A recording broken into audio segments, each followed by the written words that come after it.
welcome to Profits Through Podcasting, the show for entrepreneurs with podcasts who want to monetize by generating leads and profits for their business from podcasting. I'm your host, Joel Oliver, CEO of East Coast Studio. Now, have you been podcasting for a while and you're getting frustrated because it feels like your podcast just isn't taking off, and so neither is your business? If you're a coach or a service provider with a podcast and you're looking to build your online business and get clients, don't go anywhere, because today's guest has an entire business dedicated to helping you do just that. His name is Adam Schaeuble. He runs Podcasting Business School. Also hosts a podcast by the same name, which is his number one tool to drum up business and have a steady line of people excited to work with him. In this episode, you're going to learn tips you can start using today to grow your audience, how to create a bridge that takes people from listener to client quickly, why doing just interview episodes could be hurting you, how to position yourself as an expert so people want to buy from you, the hidden superpower of weekly publishing and why it's so important, and this intro would not be complete without the classic, much, much more. Hey, Adam, welcome in. Yeah, Joel, I appreciate you letting me in here, man. It's always an honor to share somebody's platform when they invite me in. I just hope to over-deliver for your audience here. So we're going to get in today to the business side of things and podcasting tips a bit later, but we're all on this journey. We're at different stages, but we're all on the podcasting journey. So I want to start with a bit about your actual podcasting journey, because I know you've had multiple podcasts.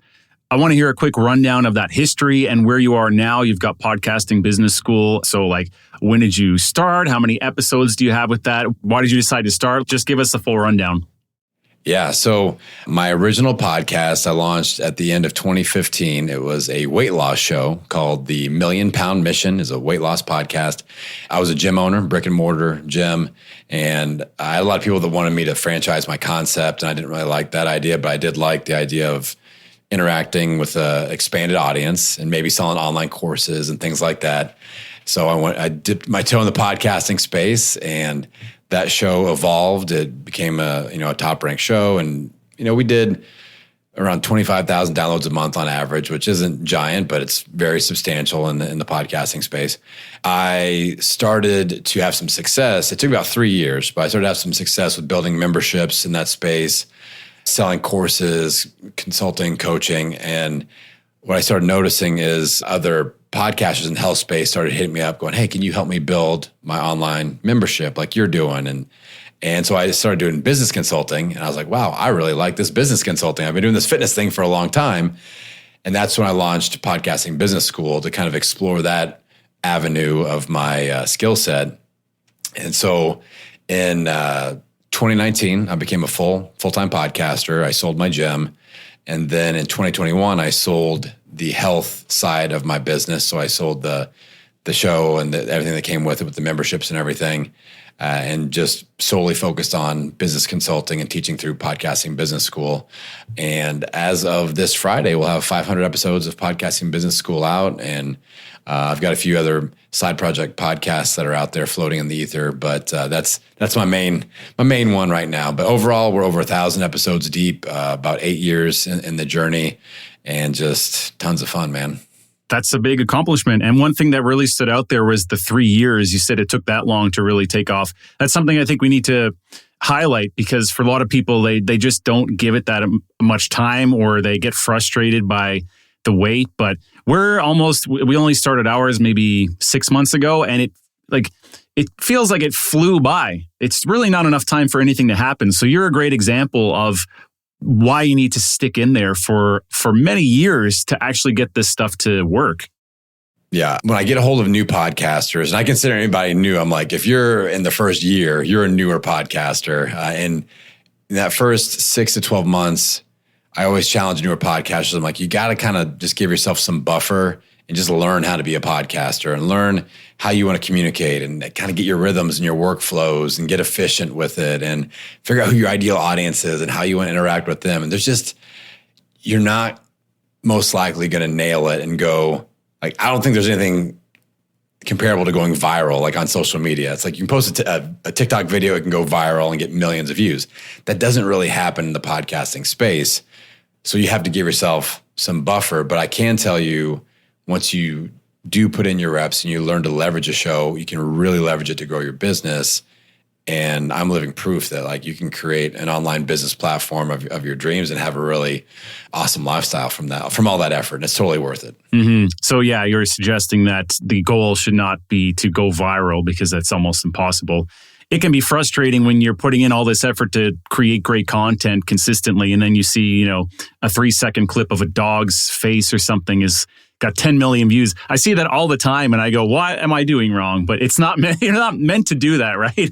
Yeah. I mean, it was a great example. I worked my butt off to build up my online brand and, get my social media following up. And my cousins, they post this video of them talking to their grandma and it gets 5 million views on TikTok. I was like, this is dumb. Does not make sense. Yeah. It's maybe not fully discouraging, but it certainly makes you question, like, what is the real secret here?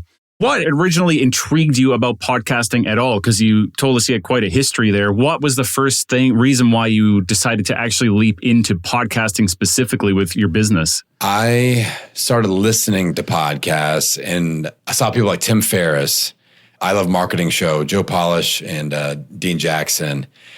And I just started listening to these different shows. I'm like, I see them like they're making money with sponsors. I see them growing. And I was like, I can do this. If these people can do this, I can do this. Like was an expert in my space. I can teach and I love to educate. Like I'm so in love with the idea of creating some sort of a system or a result and then duplicating that and teaching other people how to do it.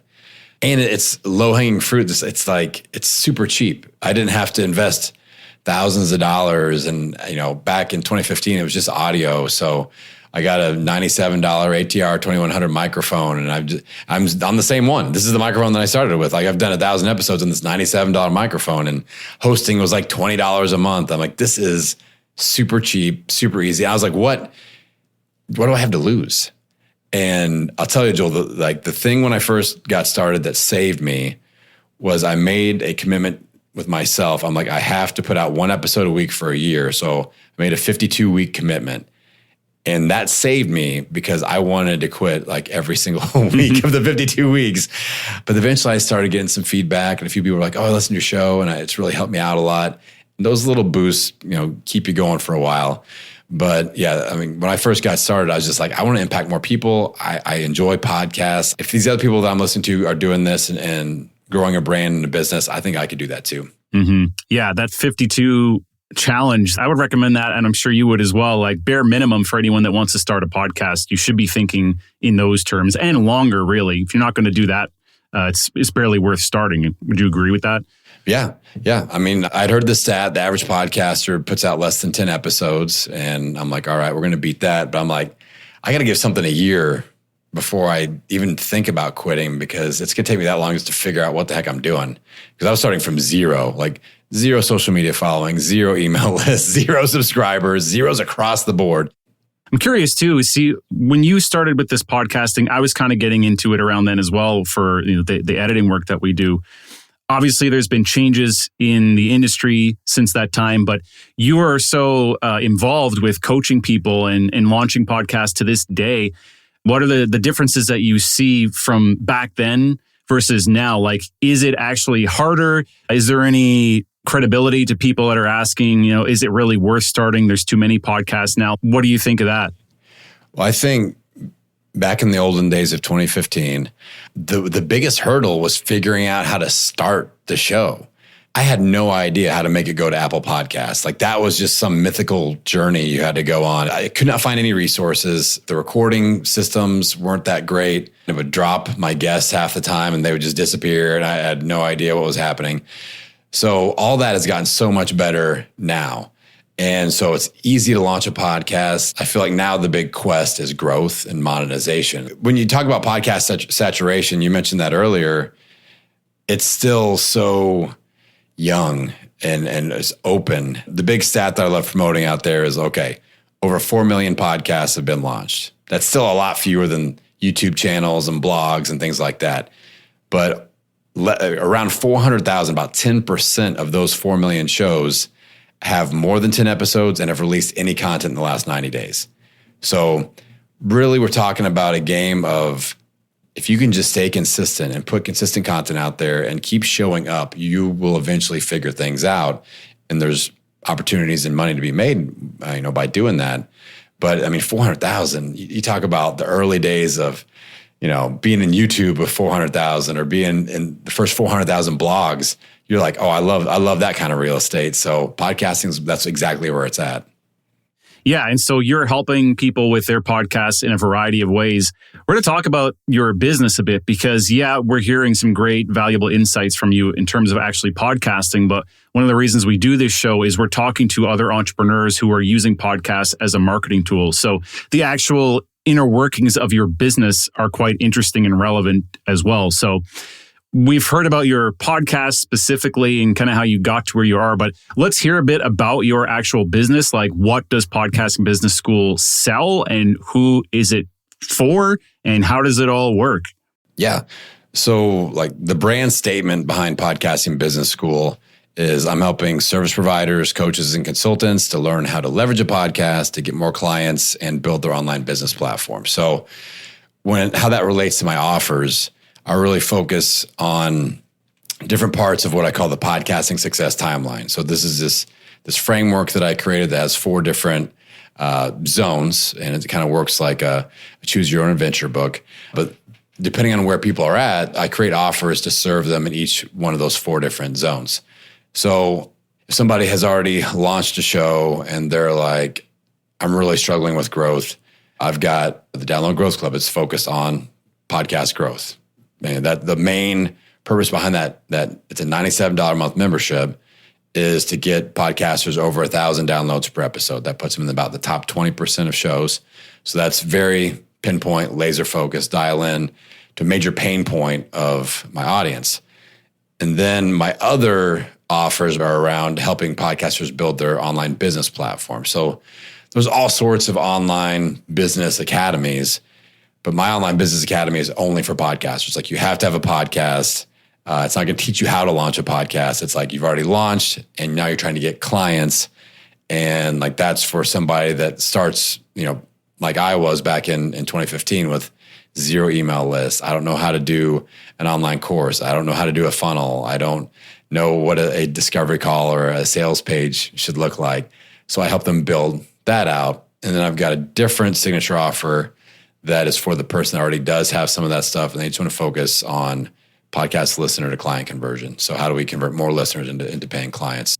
So with some of those things in mind of how you teach people to execute this in their own businesses, can you tell us a high-level overview about your situation, like how your podcast fits into your overall marketing strategy? Is it the majority of your marketing and your lead generation, or are there other elements? How are you using your podcast in your business? Yeah, Joel, I love this question, man, because I am like podcast, tip of the spear, top of the funnel guy. I want people to find my podcast before they find my website. I want them to find my podcast before they find my social media, because I want to be that voice that consistently shows up in their earbuds twice a week. And I want them binge listening. And the reason that's an effective strategy for me is because of expert positioning. I feel like one of the major mistakes that I see service providers have that have their own show is they do interview only.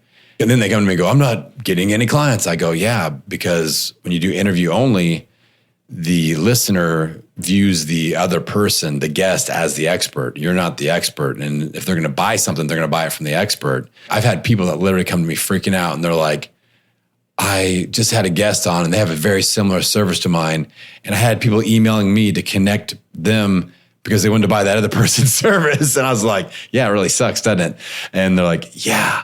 A typical scenario of somebody that does business with me, they will search podcasting tips on Apple or Spotify. My show shows up very high for that search term.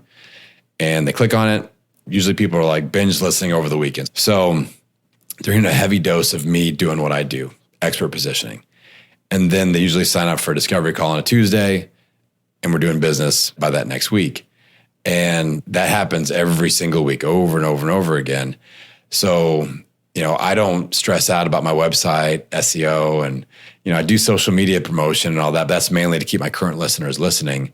But when it comes to client acquisition, having a strategically named show for organic discoverability, showing up when people search certain things like podcasting tips or podcasts about podcasting, those people get into my world, binge listen, hear all the expert positioning, they're ready to go, ready to get to work. And that's a very typical weekly scenario in my life.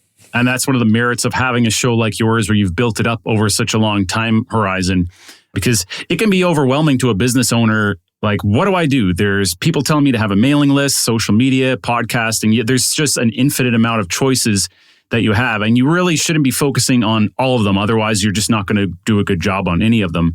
So to see that you can actually mainly focus on your podcast, that makes things so much more clear to a business owner. Like, here's what you need to do. Just do that and you'll be fine over time. So to see that works out well for you is great.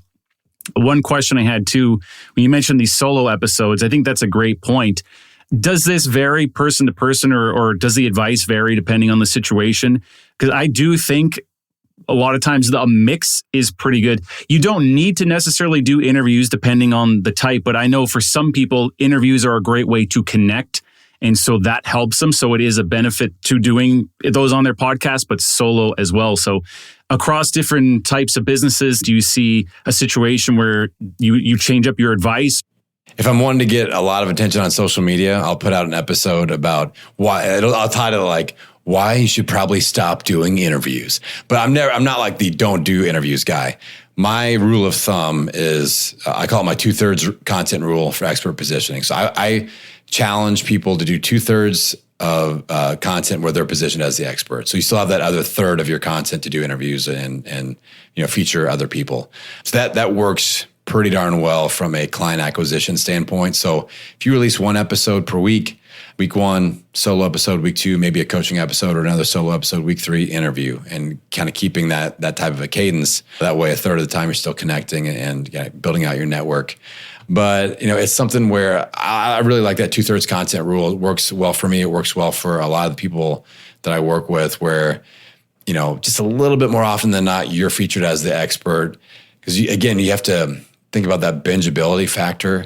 And with an interview, typical interviews 30, 45, maybe 60 minutes, maybe a little bit longer. A solo episode is usually like 10, 15, 20 minutes, maybe even just 5 minutes. My coaching episodes are 20 to 30 minutes.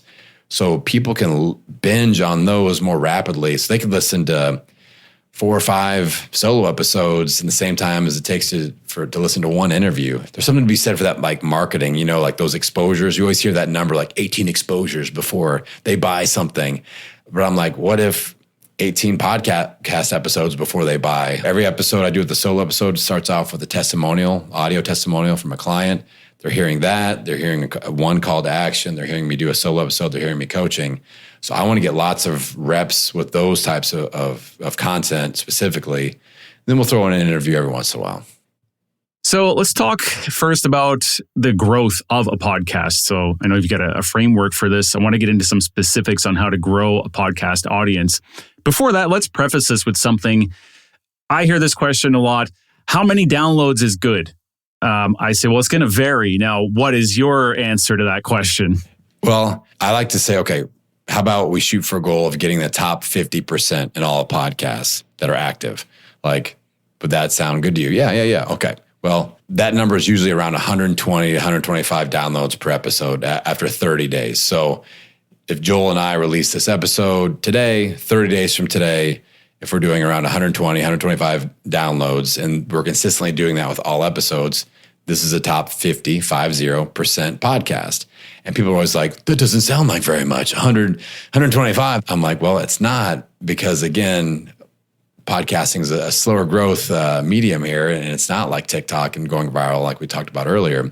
So that's a great benchmark to start. And then we go, okay, how about we go top 20%? Use that as the next goal. That's around 1,000 downloads per episode, and 1,000 true fans. It's a very achievable number. So I like to put those numbers out there, because most people are comparing themselves to Tim Ferriss, Joe Rogan, Lewis Howes, all the big business people, Amy Porterfield.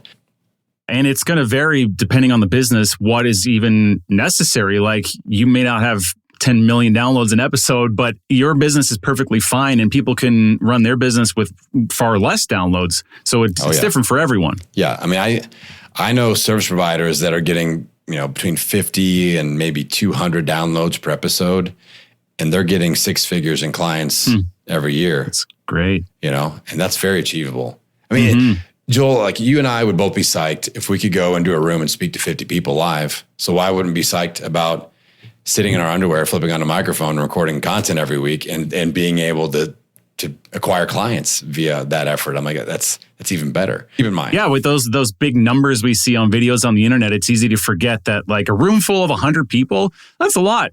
Or, if you had 100 clients paying you $1,000 or $2,000 or $5,000 a month, that's pretty good. Yeah. So yeah, those numbers are perfectly fine. So when it comes to actual growth here, it's easy to preach consistency. Like this is good advice, but very common. Like podcast every week, make it sound good, that type of thing. But what are the secrets here of the people who are really getting the results and growing their podcast? I know it's not like a magical secret that we're hiding and you find it out and overnight it blows up, because there's more to it than just that. But what is the actual advice? Like, what's the framework? How do we go about growing a podcast to get a bigger audience? Yeah. So I've got 3 buckets. And actually, this is like breaking news. I used to only have 2 buckets, but I broke one of the buckets into 2 buckets. So I've created a new bucket. So 3 different buckets that we really look at with podcast growth. And 2 are very simple. One of them is I call effort-based marketing. So any effort-based marketing, that's like I do the video clip and I post it on social media, and I do email marketing and I let my email list know, and I build my lead magnet, build my email list. Like all that is effort-based marketing. Then the other bucket is paid marketing. So Facebook and Instagram ads. I'm a huge fan of podcast player app ads like Overcast FM. I've always got an ad rolling on Overcast FM. If you guys go to overcast.fm/ads, pick a category. I like shooting for anything that's going to be $7 or less cost per acquisition. The acquisition is a new subscriber on their platform. So you're paying $7 or less for every subscriber that you get. Love it. Love it, love it, love it. I see people that are doing 15 downloads an episode. They run an ad. They get 90 new subscribers. And all of a sudden, they've 5-6x their downloads, and they're thrilled. And all they paid $200 for an ad, and it's super simple. So that's paid marketing bucket. The bucket that I love to focus on and go deep dive on is what I call organic discoverability. I don't use the term SEO anymore because people get that mixed up with website and blog stuff. And it's the same concept, but all I'm worried about with organic discoverability is Apple and Spotify search bar. What is happening in that search bar specifically? People are screwing this up. So for organic discoverability, to maximize this, we have to look at 3 specific areas with power. The thing with the most power is the name of our show. The name of our show. The second thing is the description of our show and our host. So the about this show segment. And the third most power is each individual episode title. So we want searchable terms in all 3 of those areas to maximize for organic discoverability. So somebody searches podcasting tips. The first word in the name of my show is podcasting business school. My show will pull up. I have almost every single episode has the phrase podcasting tips in it, in the name of the episode. That's on purpose. So I've got a 3-step formula for naming a show, my perfect podcast naming formula. So the first thing that I want to check when I read the name of the show, I want to know exactly what it's about. Nothing cute and creative. I want to know what this show is about. You're not there to explain it. I just searched something on Spotify or Apple. Your image pops up. I want to know what that show is about. The second thing, I want to know exactly who it's for. Like, who is this for specifically? And then the third thing is I need at least 2 highly searched keywords in that podcast name. So mine are podcasting and business. Those are 2 highly searched terms that I want to show up for. So if you can check all 3 of those boxes, things are going to go well. That's the big growth component that most people are missing. And when I do podcast audits, we pretty much are always fixing those names. Okay, so we've covered the growth aspect. Let's say, so we're doing some things. We've got a good name. We're doing things regularly to help grow the podcast audience. Now let's talk a bit about the actual business side, the generation of those leads, revenue, clients. You said you actually prefer people find your podcast before your website. So we'll hear a bit about that if that's your ultimate strategy for everybody. But let's hear the big outline here. What should we be doing or thinking about in terms of actually getting clients for our businesses through our podcasts? One of the strategies that I messed up early on, and a lot of podcasters are messing up, is just like being strategic with their call to action on the show. I call it CTA vomit. Like we just are like, follow me on Instagram and Twitter, and here's my home mailing address, and email me if you have any questions, and buy my thing, and do this, and come to my event. And people don't do anything. So I feel like it all starts when it comes to doing business. We have to build a bridge. I call it the community to client bridge. Like you have to build a bridge from being a listener towards being a client, and we have to create stepping stones. And that first stepping stone is the call to action that they're listening to. So I'm a big fan of, I don't have like that canned intro with like, da-na-da, da-na-da, podcasting business school. Like I don't have like a sing-song intro. It's just me. I start with a testimonial about whatever it is I'm talking about, and then I'll promote something, whether that's something free, whether that's a discovery call, whether I'm launching something, a lead magnet, whatever. And then I'll have the same call to action for the same thing at the end of the show. One call to action. So I don't talk about more than one thing because I don't want to distract anybody. So I think that's the first step, is going, all right, how do we get business? What's that one call to action that we could focus on for 8, 10, 12 episodes maybe? Get those reps in. And that's really freaking hard, Joel. Like it's still hard for me. I know that it works, but I'm like, oh, this is so hard. I want to talk about other things, but just really like, okay, starting out, we want to build our email list. So what's that lead magnet that you really want your listeners? That's like the ideal juicy lead magnet that everybody should be opting into. Now they're going into a funnel or getting onto your email list. Like what's that one call to action we could put out there to promote that?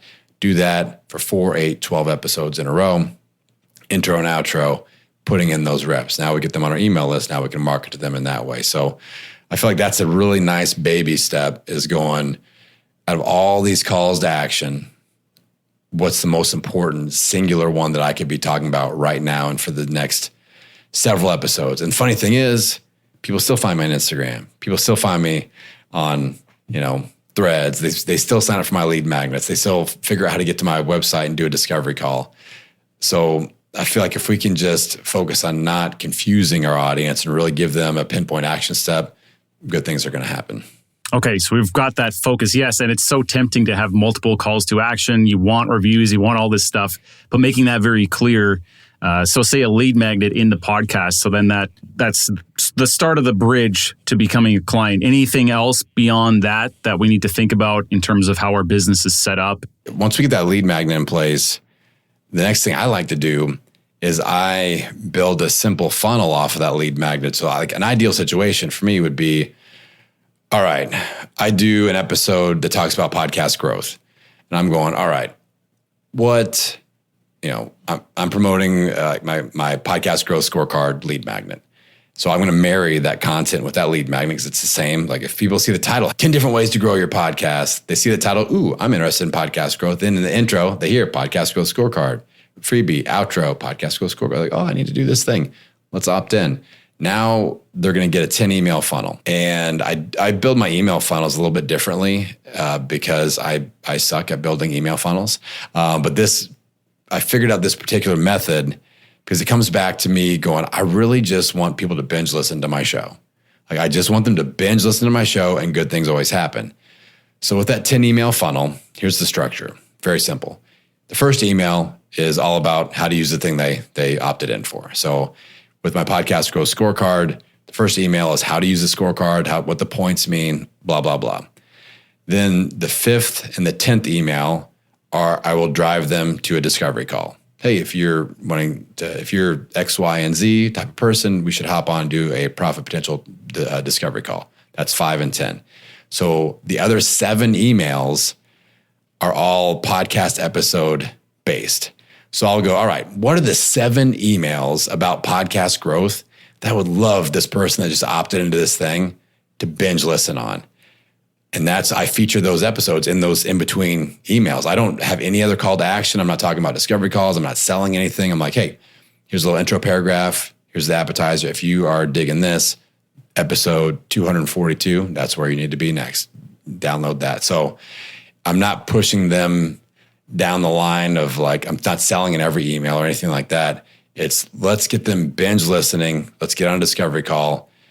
If people have listened to multiple episodes and they hop on a discovery call with me, more often than not, we're doing business, and that's awesome. So I think having a nice baby starting lead magnet, using that 10 email funnel.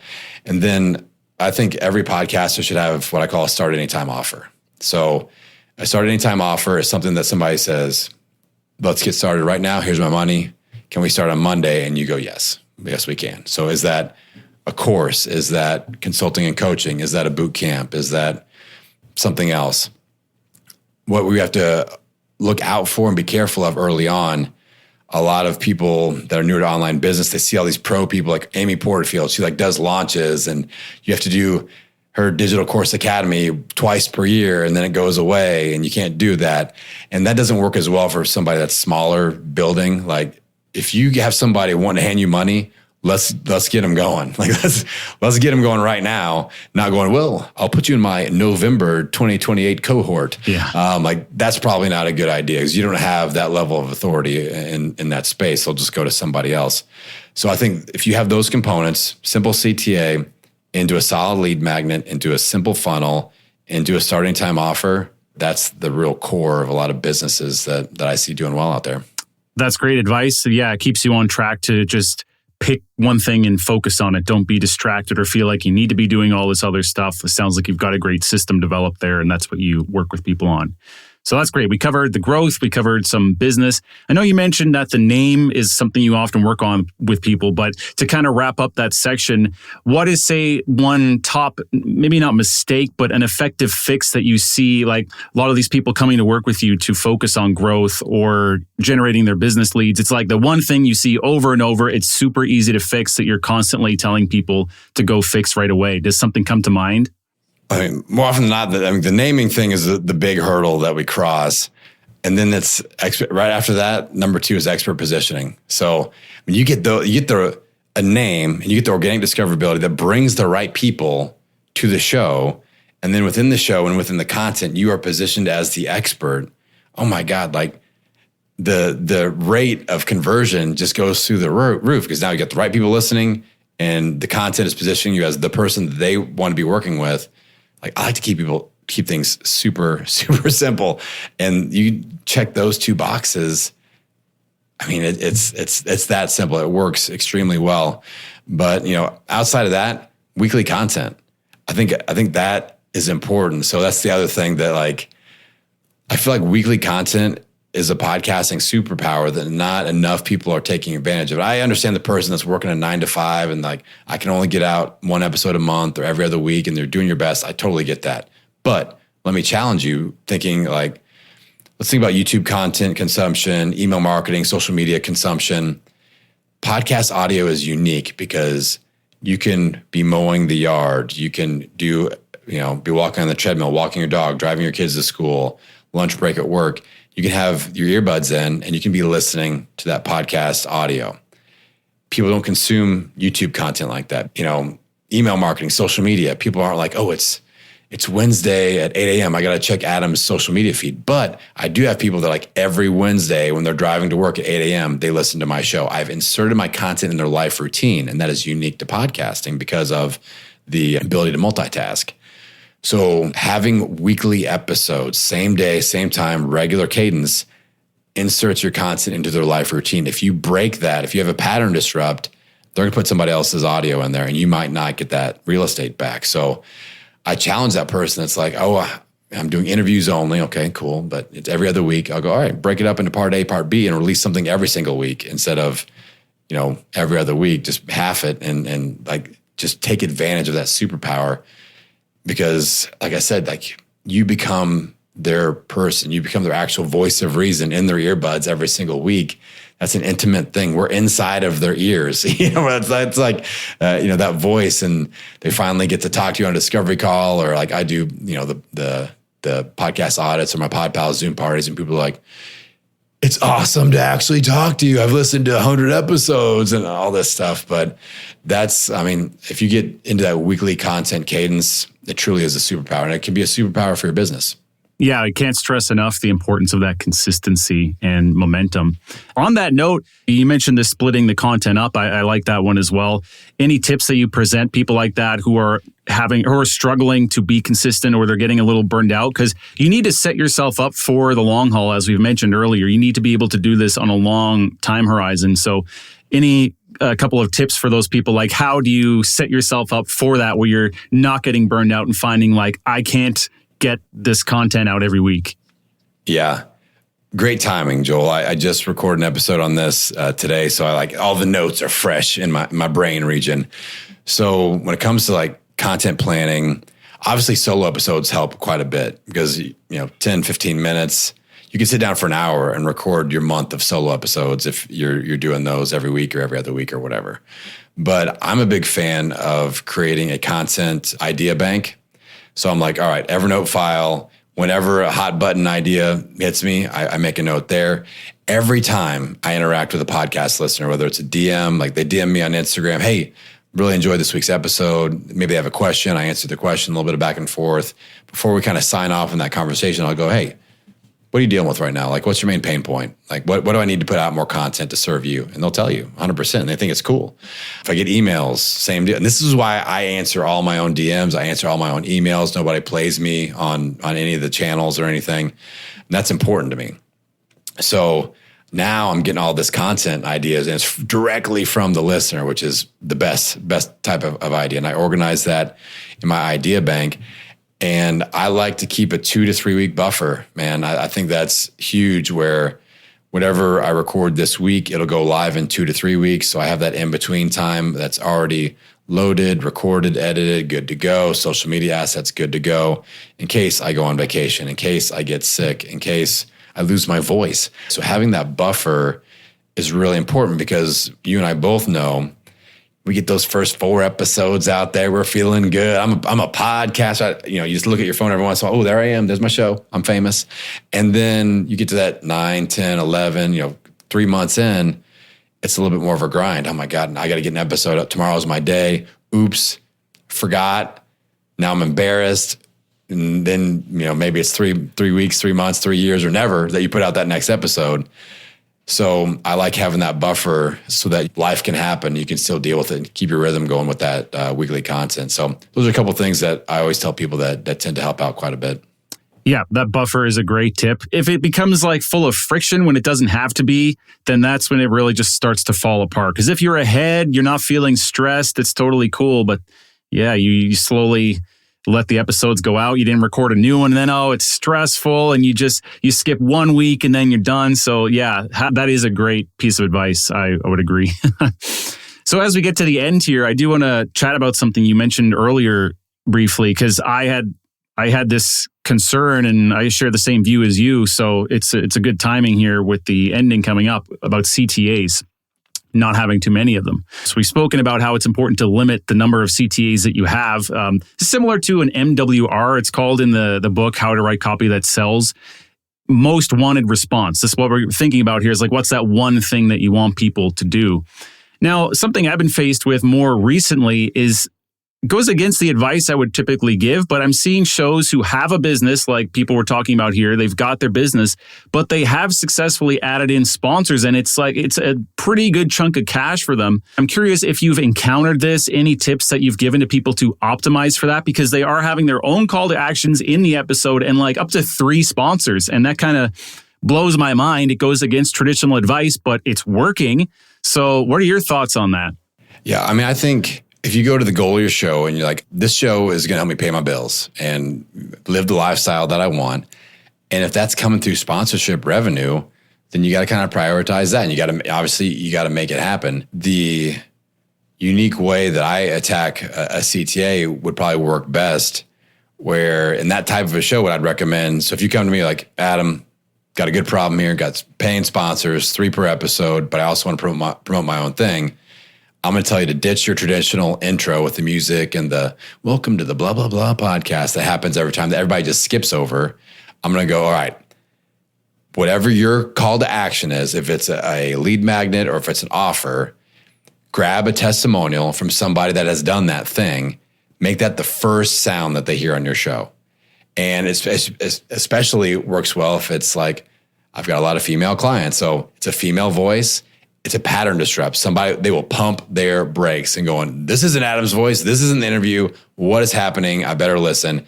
And they'll listen. Then whatever they just gave a testimonial on, the next audio is me going, here's how you do the thing that they just talked about.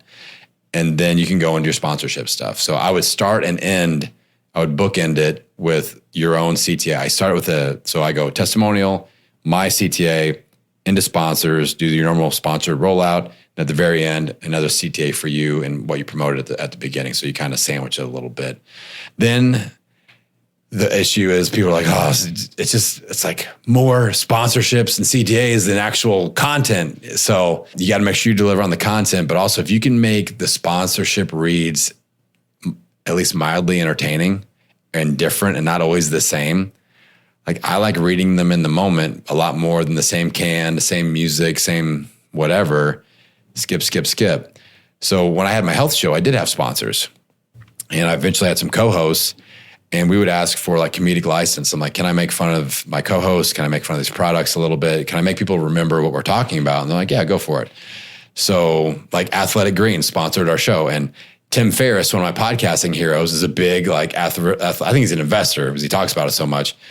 So I ran an ad where I was making fun of Tim Ferriss. And like I was making fun of Tim Ferriss. I'm like, even little nerds like Tim Ferriss take out Athletic Greens and look how cool he is now. And like I was just ad-libbing and saying weird things about Tim Ferriss. And Athletic Greens loved it because they thought it was funny that I was kind of poking at their main influencer guy.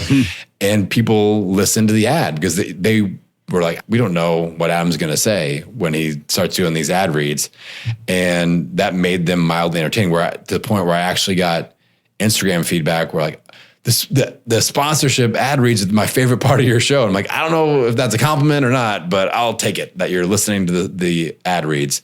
So you have to think about how do you be different? How do you be entertaining? How do you help your listener or encourage your listener to not hit the skip button during the ad reads, make it a part of the show. So even you saying something weird, like at the end of my show, when I'm doing my outro for the show, I'll say things like, hey there, good looking, or, but wait, there's more. Or my best, most listened to outro ever, I use the movie trailer voice where I'm like, in a world full of podcasts about podcasting, and I'll just do like the whole movie voice thing just as a pattern disrupt to get them to listen to what I have to say. So that, those are some kind of out in left field strategies that I use that tend to work.